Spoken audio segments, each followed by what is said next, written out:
It's always about the baby brand partners, okay? The baby brand partners. So how many of you are pretty new to this company, okay?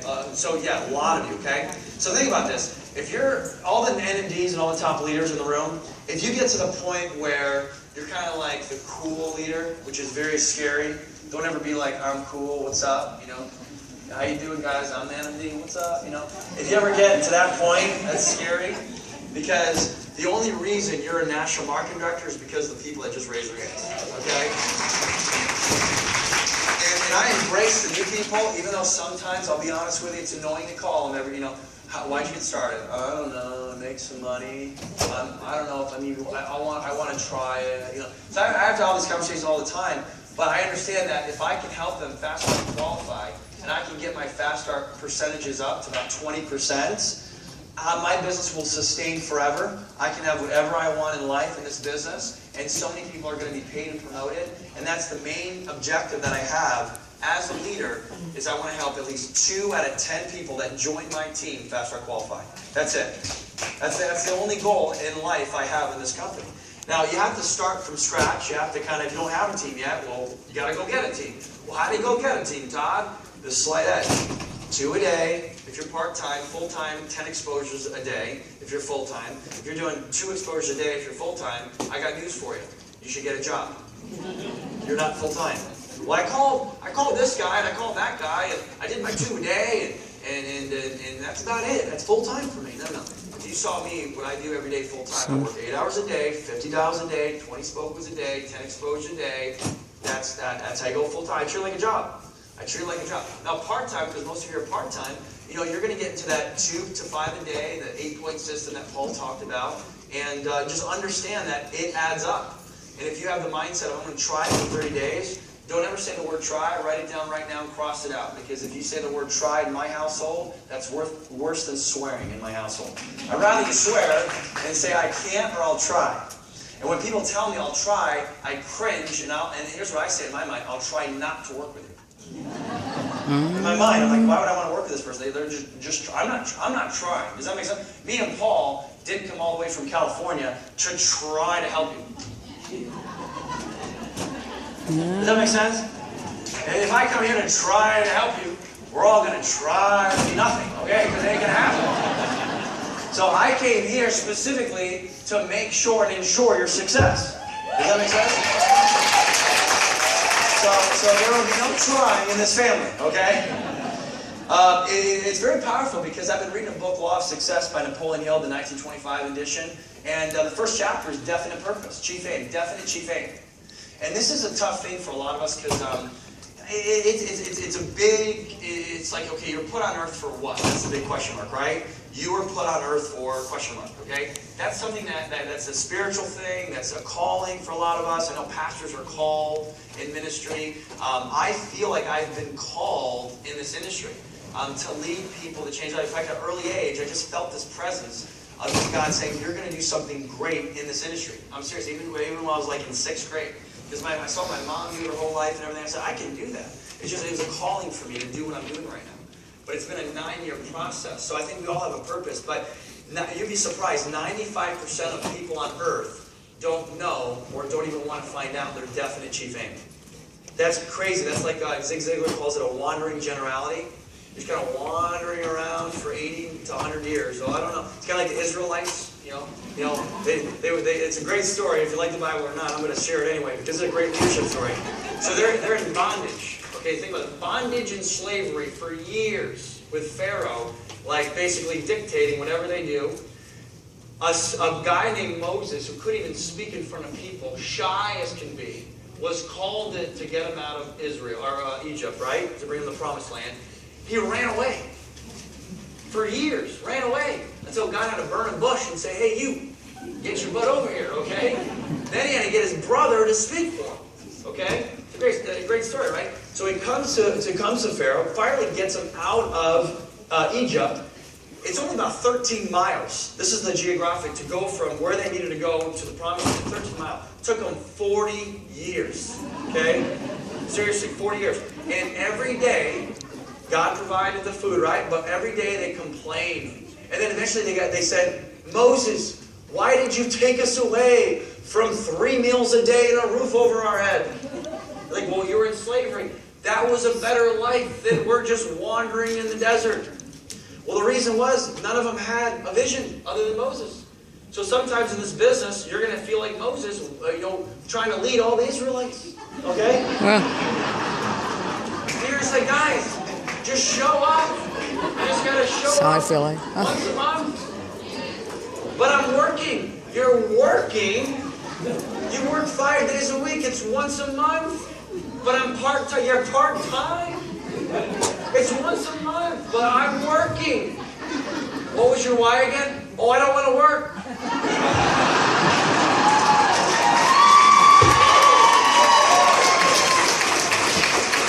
You see, man, when I meet Moses in heaven, I'm just going to give him a hug. You know what I'm saying? I feel you, brother. I have some Israelites on my team. And they're not here, and they live a mile away, and I drove 9 hours to be here. Oh, well, Todd, you're already rich. Well, 9 years ago I wasn't, and I still drove. Does that make sense? You have to get, if you want to get where you want to go, you got to start where you're at. It's that simple. So, you're all going to be frustrated, and that's my next note. Learn to embrace failure, because you're going to fail. But you're not going to be a failure. The only way you're going to fail in general will be a failure is if you walk out those doors today and never come back. By the way, there's no press conference for you. A lot of people are like, well, I quit. Oh, let's hold a press conference. We got a quitter. I just decided to give up today because I don't agree with the system and all these 100 people making a 6-figure income already in 2 years. I don't think this is real. 300 people hit national market record in 2 years. I just don't think it's for me. I don't think I can do it. But I have never done an exposure. I don't listen to my upline. I don't call anybody. I don't do anything, but this doesn't work. Thank you very much.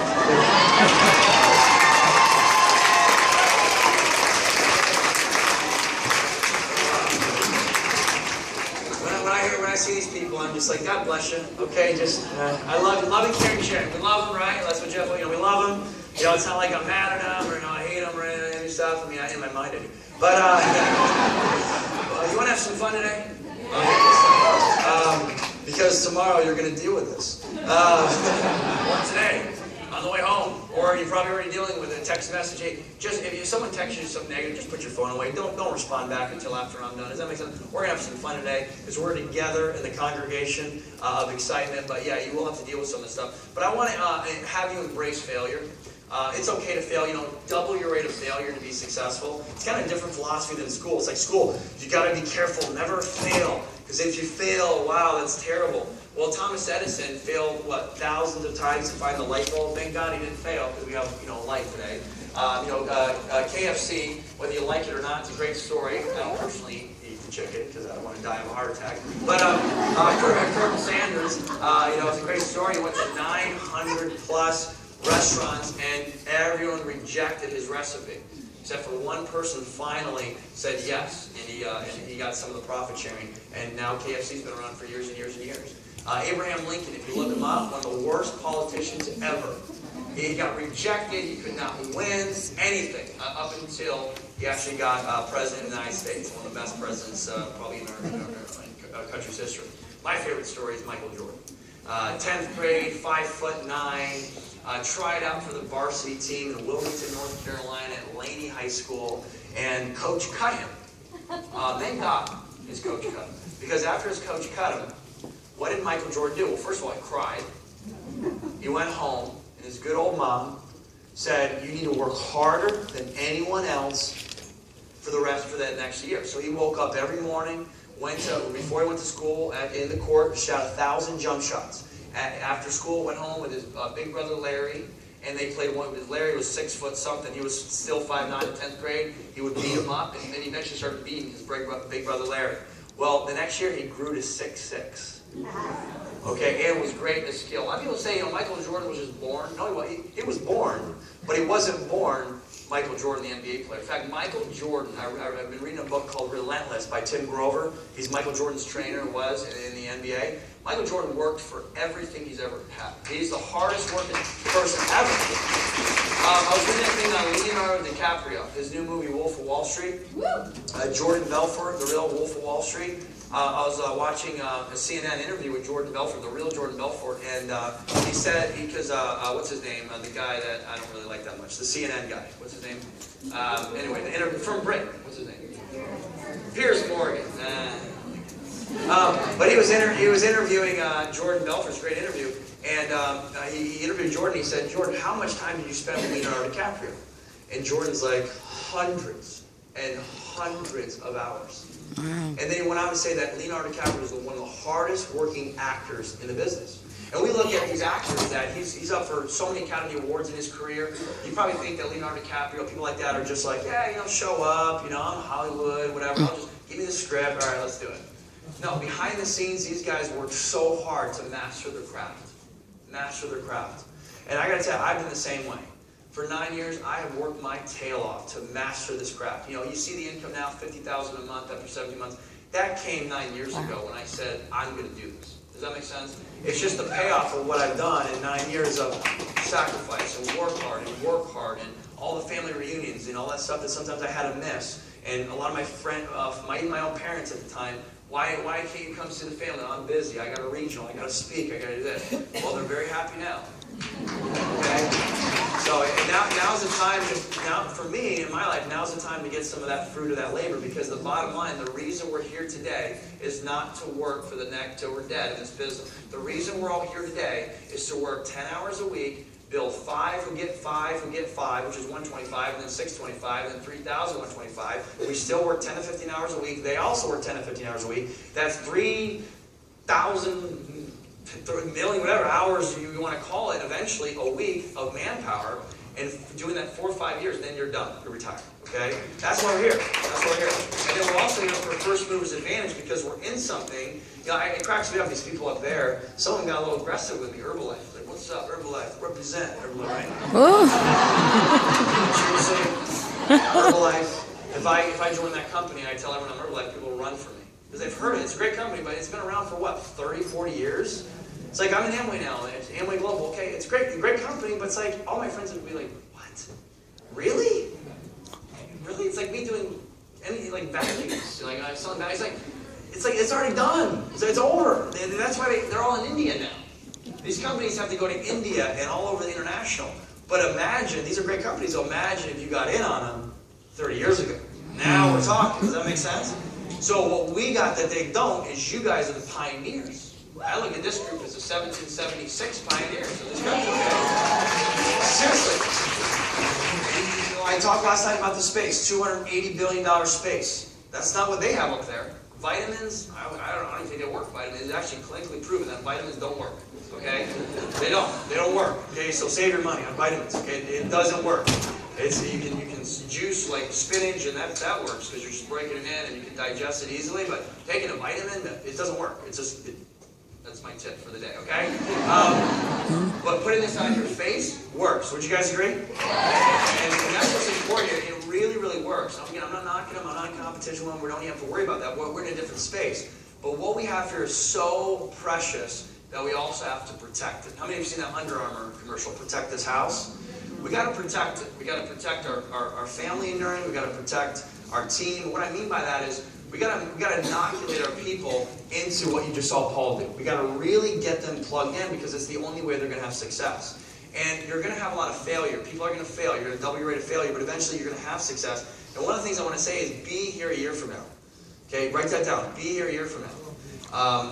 They used to do a training. I necessarily don't like it so much, but I am going to share it. So if this represents, this is the training I saw years ago, and I got kind of ticked off, so hopefully no one gets ticked off, but it is a good point. So if this piece of paper right here represents all of you right now, next regional, half of you will be here. Half of you, statistically, okay? In St. Louis, this is how many in this room will go to St. Louis, okay? This is how many of you will be here a year from now. About that many, about 20%. Okay, 25%. Now, does that have to happen? No. But statistically, that does. And I heard that 9 years ago. I kind of got mad. I was like, well, I'm not going to quit. You know, to the trainer, right? That ain't going to be me. I'll be darned if I quit, right? In 9 years, I'm still standing. Does that make sense? So you got to have that mindset that don't quit, especially in your hands. I mean, why would you quit this? Why?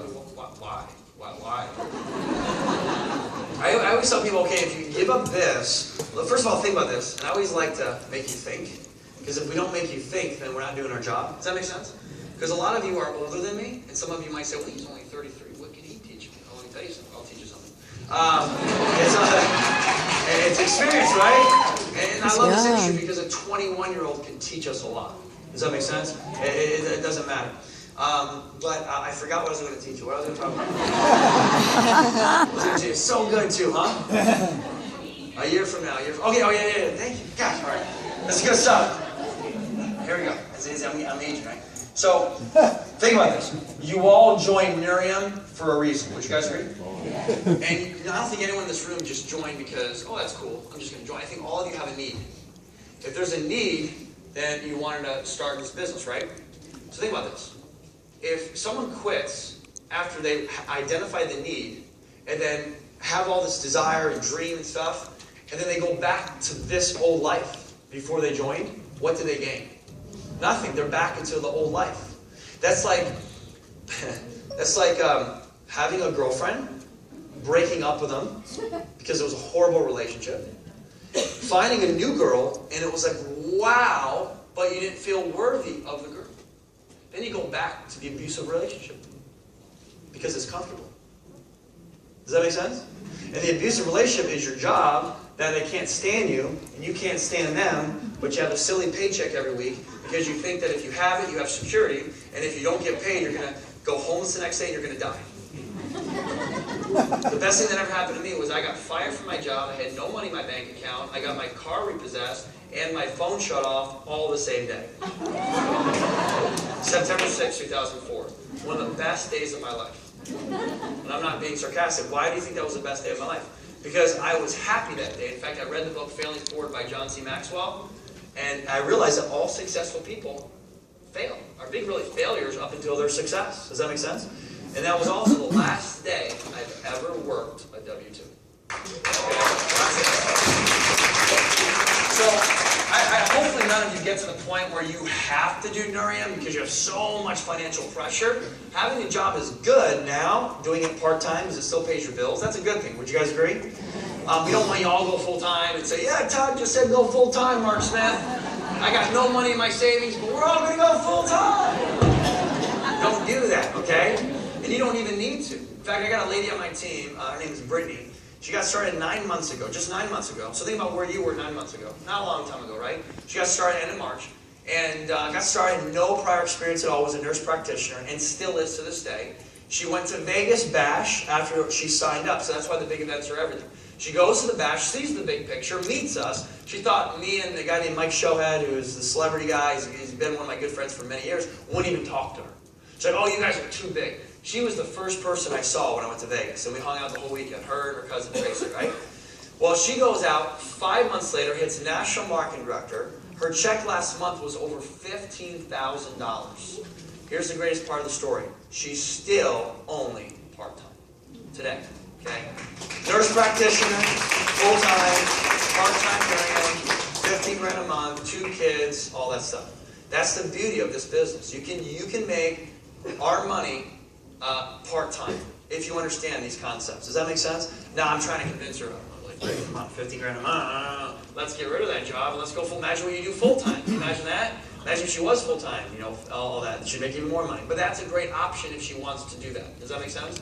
And that's what I love about this. And that's unheard of in network marketing. There's not really another company out there in this country or world that you can do that in 9 months.